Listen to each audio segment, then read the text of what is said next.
Il y a encore du travail, ou laisser la place, ou que les femmes prennent la place. Quand même, quand je vais à des réunions, c'est beaucoup des hommes.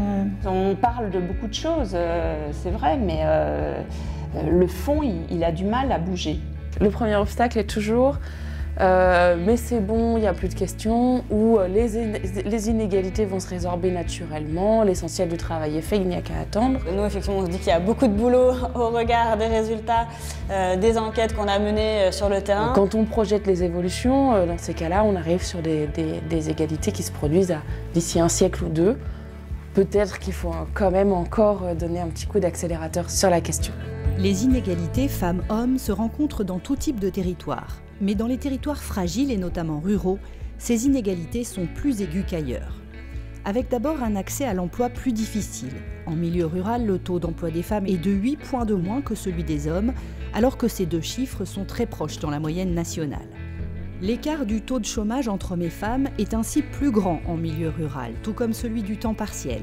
On peut ajouter un accès des femmes à l'entrepreneuriat plus difficile, un choix de métier plus restreint et plus sexué, et des freins plus marqués concernant le transport ou la garde d'enfants. Le sujet de l'égalité reste donc d'actualité.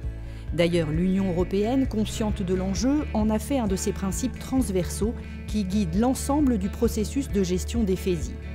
Concrètement, tous les projets cofinancés par les fonds FSE, FEDER, FEADER doivent tenir compte de l'égalité homme-femme dans leur réalisation, soit en traitant directement le sujet, soit en respectant ce principe dans le pilotage, l'évaluation, la communication ou les résultats. Car c'est dès l'amont qu'il faut prendre en compte la thématique. Faire s'exprimer des témoins femmes, des témoins hommes, parler au féminin et au masculin, montrer le champ des possibles, déjà c'est un premier pas dans la prise en compte dans les projets.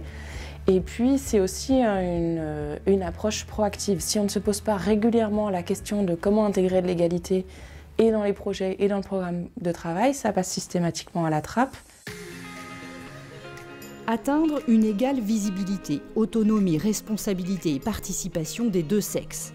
Ce but, fixé par l'Europe, certains projets y contribuent directement. C'est le cas d'un livre publié par le GEDA des 7 Vallées en 2016 qui rassemble 21 témoignages de femmes.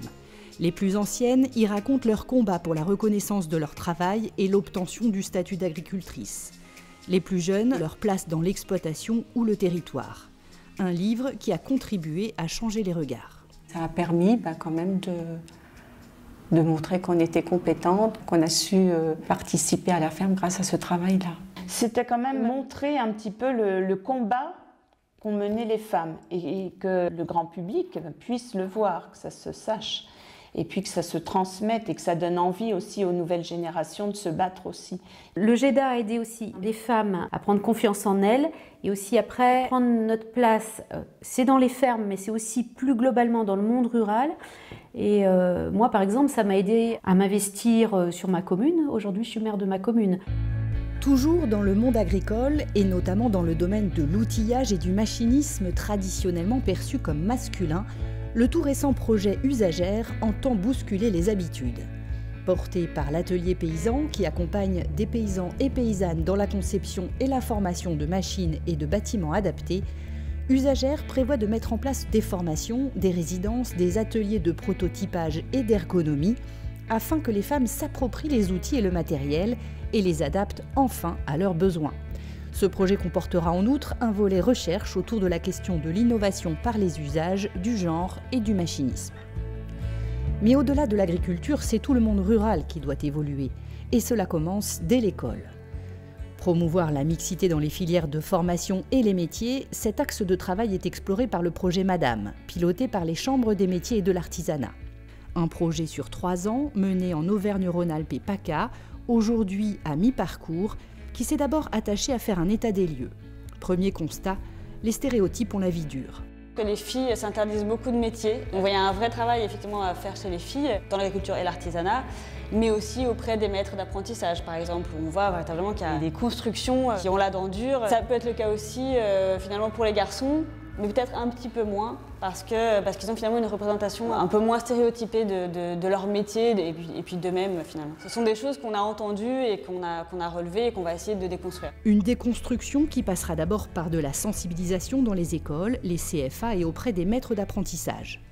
Le projet prévoit ensuite d'essaimer les pratiques de sensibilisation qui auront été le plus efficaces.